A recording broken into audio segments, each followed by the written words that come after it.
Mensonge numéro 1, les supports et résistances ne fonctionnent pas. C'est complètement faux et je vais vous expliquer pourquoi rapidement sur le graphique directement. Et oui, c'est un mensonge qu'on vous a rabâché en SMC, les figures retail ne fonctionnent pas et surtout on vous a rabâché que les supports et résistances n'existaient pas et que c'était une invention.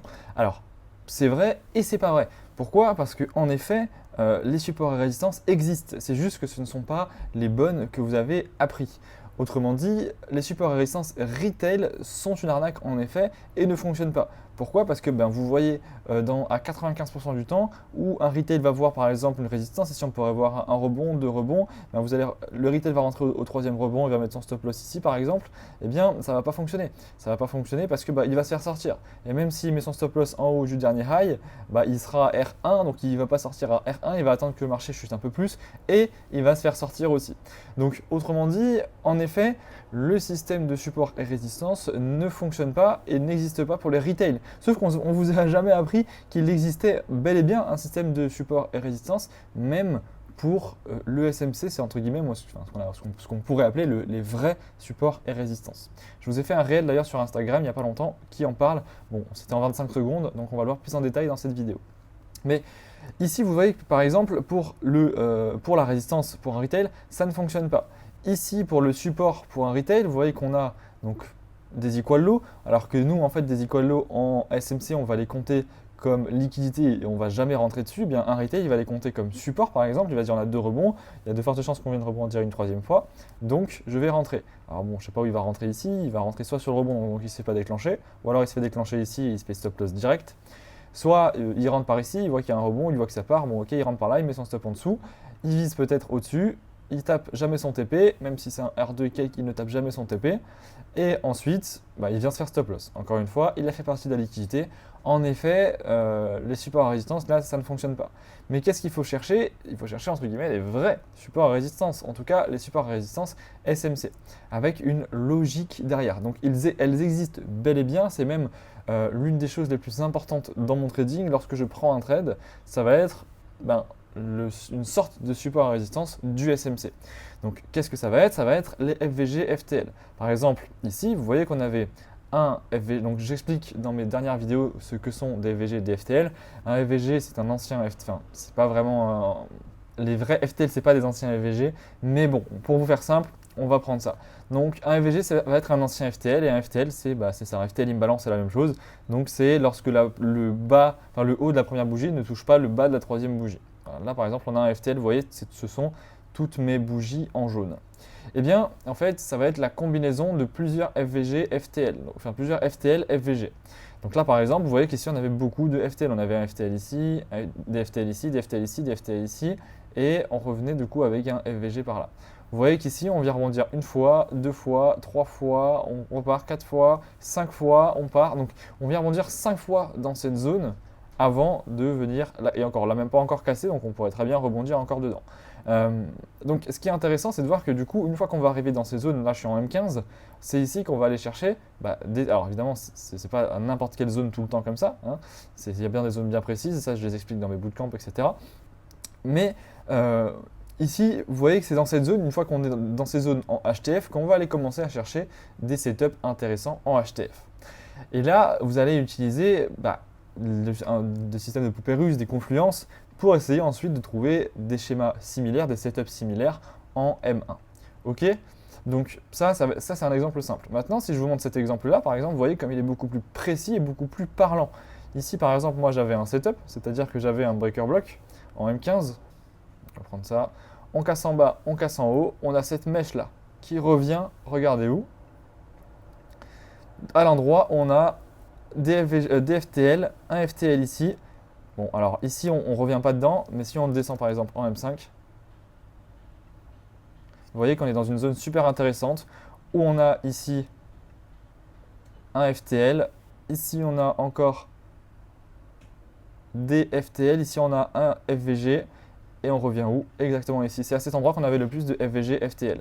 Donc je marque cette zone et une fois que j'arrive en M1, par exemple, vous voyez comme ça réagit pile dans cette zone. Le marché va arriver, il va rebondir dans cette zone et il va monter. Alors si vous prenez ça en confiance avec d'autres setups, typiquement moi c'est ce que je vais faire par exemple avec un breaker block M15, eh bien ça va vous servir à avoir une bonne information sur où le marché pourrait rebondir et c'est ce que moi je vais appeler, alors chacun l'appelle comme il veut, peut-être que d'autres personnes ne seront pas d'accord, mais c'est ce que moi je vais appeler les vrais supports et résistances. Donc en fait c'est un mensonge de vous dire, que les supports et résistances ne fonctionnent pas.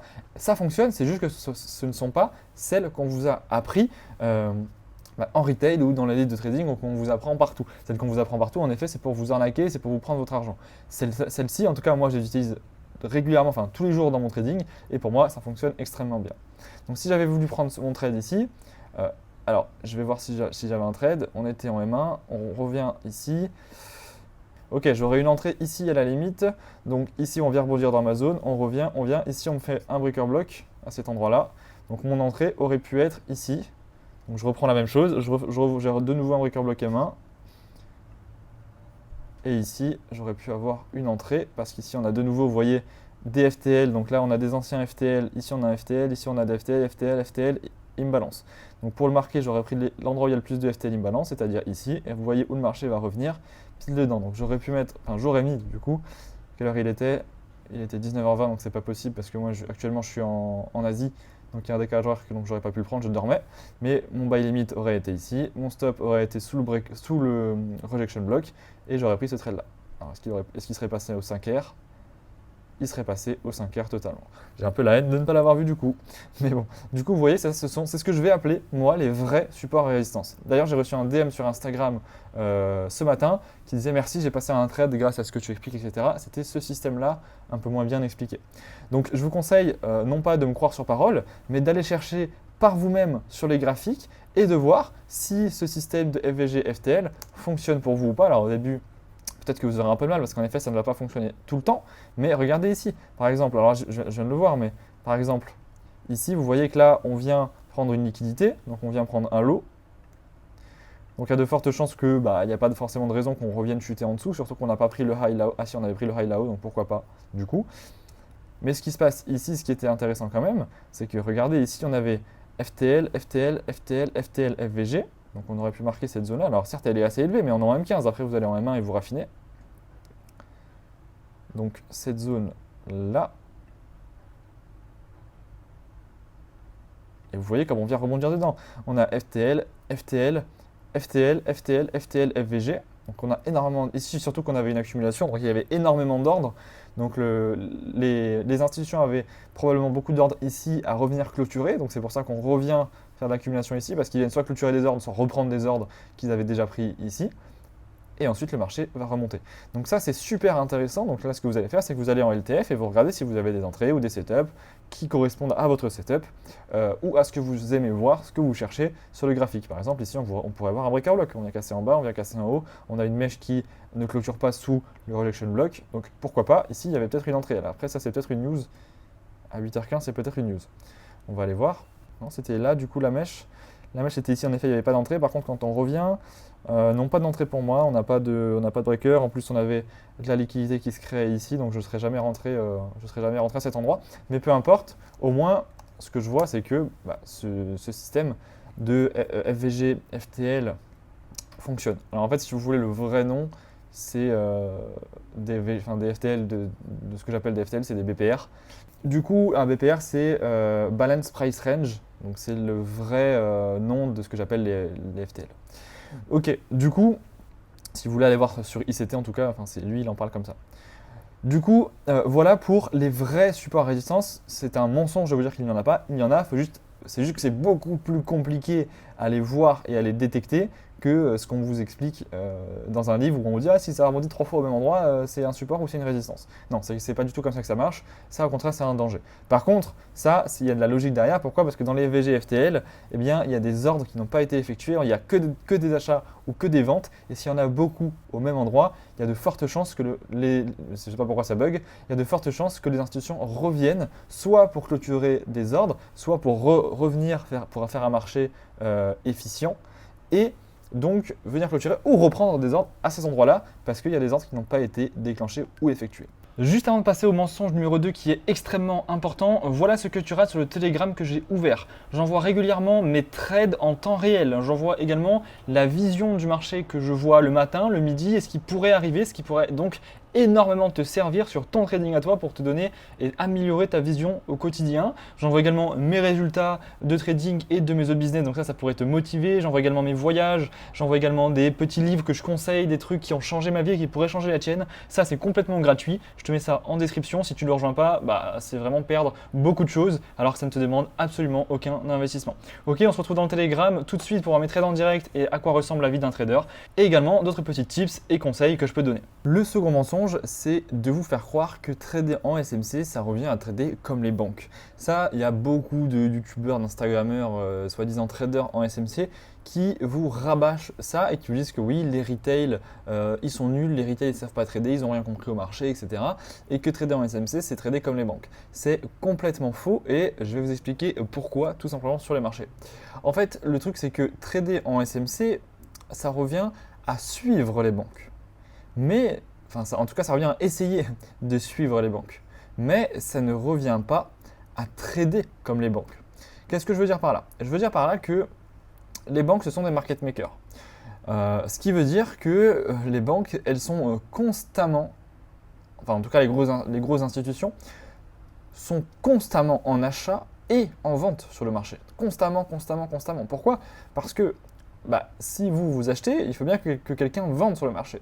Donc imaginons que vous achetiez ici par exemple, eh bien ça veut dire qu'il y a bien quelqu'un qui a dû vous vendre si vous avez acheté ici. Et la personne qui vous a vendu ici, c'est très probablement un market maker. Donc une des grosses institutions qui gère le marché, enfin qui fournit le marché. Ce qui veut dire que trader en SMC ne revient absolument pas à trader comme une banque. Non, ça revient à essayer de suivre les logiques d'une banque. Du coup, vu que ces institutions sont des market makers et qu'elles doivent acheter et vendre partout, ce n'est pas du tout ce que vous faites. Vous n'êtes pas du tout en train d'acheter et vendre partout à n'importe quel moment. Vous, ce que vous faites, c'est que vous essayez de suivre ce que vont faire les banques, donc où vont envoyer le marché les institutions, pas les banques, mais où les institutions vont envoyer le marché pour essayer de suivre ce mouvement-là. Ok? Donc vous ne tradez pas du tout comme les banques. Vous êtes un retail. Le SMC, c'est du retail. Retail, ça veut dire particulier. Vous restez un particulier, peu importe comment vous tradez. Ça, c'est juste du marketing. C'est ce qu'on essaie de vous vendre pour vous faire croire que vous allez devenir milliardaire. Mais encore une fois, je vais me faire des ennemis en le disant, mais je commence à avoir l'habitude. C'est comme ça que ça se passe. On vous ment, en fait. On vous ment. C'est pas vrai. En tant que SMC, vous restez un retail. C'est juste que vous essayez de suivre une logique qu'ont les banques. Et ça, c'est complètement vrai par contre. Et cette logique, c'est quoi? C'est que les institutions, étant donné qu'elles doivent rentrer avec des énormes positions sur les marchés, eh bien, elles vont devoir aller chercher la contrepartie à ces positions. Et pour aller chercher la contrepartie à ces positions, elles vont tout simplement les créer. Elles vont tout simplement les créer. Comment? En créant des setups, entre guillemets, trop faciles pour soit des hedge funds, soit des retail qui traitent de manière retail. Donc par exemple, je vais prendre un exemple tout con, mais par exemple ici, vous voyez, on a 3 relative equal low. Donc, qu'est-ce qui se passe? Il se passe que là-dessous, il y a énormément de stop loss, ce qu'on appelle les sell stop, enfin, ce que ICT va appeler les sell stop. Donc, pourquoi? Parce que il y a plein de gens qui sont rentrés en achat partout sur ce mouvement-là. Et donc, tous les gens qui sont rentrés en achat sur ce mouvement-là, ils ont leur stop. Il y en a beaucoup qui ont leur stop sous ces 3 equals, parce qu'ils se disent que si on casse ces equals, eh bien, le marché va chuter. Donc, ils se protègent. Ok. Et parce qu'il faut bien avoir un stop à un moment. Donc, que vont faire les banques? Eh bien, elles savent très bien qu'ici, il y a beaucoup de sell. Donc, ce sont les stop loss des achats. Les stop loss des achats, ce sont des ventes. Donc, que vont faire les banques? Elles vont rentrer massivement, du coup, ici en vente en faisant le market making. Parce que si le marché monte et que les gens achètent, ça veut dire que les banques sont en train de vendre, du coup, également. Parce qu'elles prennent les positions, elles fournissent le marché. Donc, vu qu'elles fournissent des achats, elles rentrent aussi en vente. Donc là, qu'est-ce qui va se passer? C'est qu'elles vont rentrer beaucoup en vente.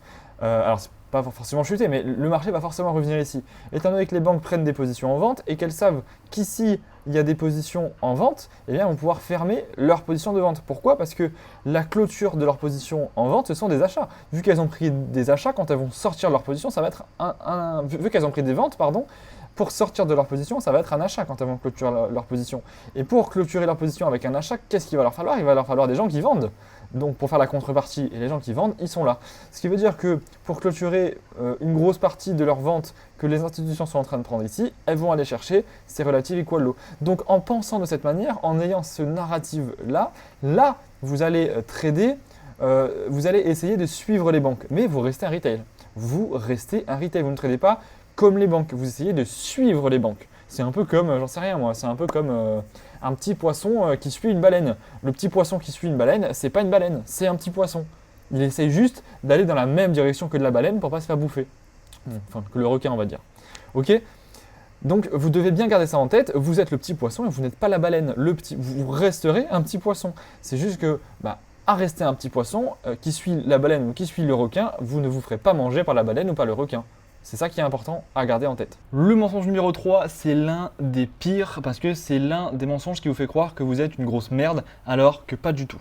C'est toutes les personnes sur YouTube, Instagram, Twitter, enfin peu importe, qui vous montrent des 10, 15, 30, 40, 50, 100 RR par semaine.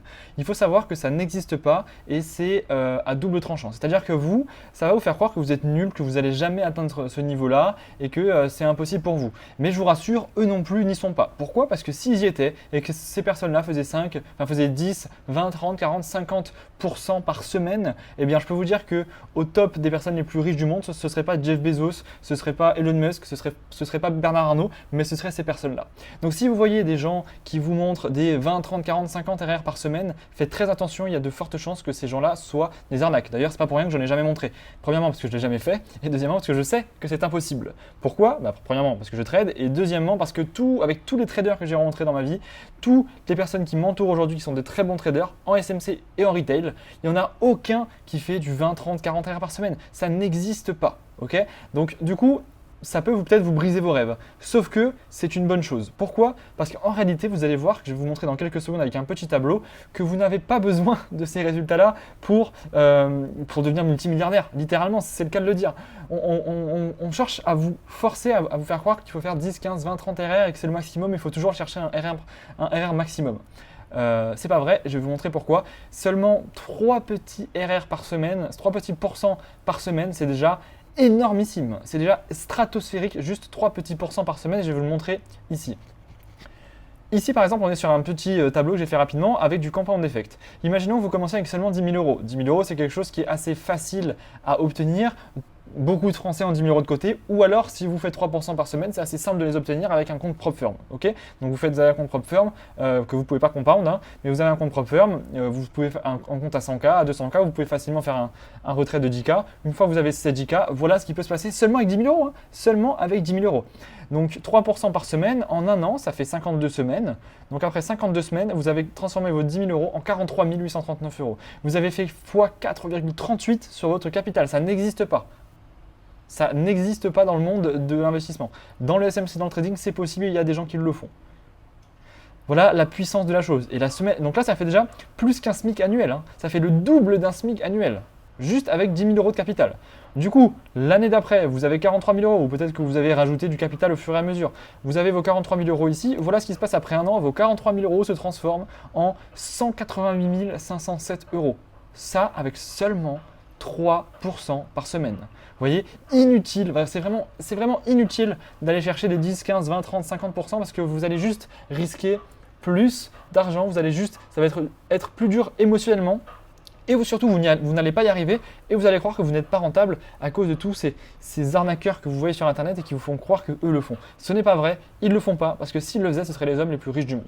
Voilà, tout simplement, c'est la réalité. C'est pour ça que je ne vous ai jamais montré des 10, 15, 20, 30 RR par semaine, parce que ça ne m'est jamais arrivé tout simplement, et ça ne m'arrivera jamais, je le sais. Maintenant, ce que je te conseille, c'est de rejoindre le Telegram pour pouvoir mettre dans le direct ma vision quotidienne du marché, également les résultats que tu pourrais obtenir grâce au trading, ce que ça pourrait t'apporter dans ta vie, etc. Je te mets tout ça en description, à tout de suite sur le Telegram.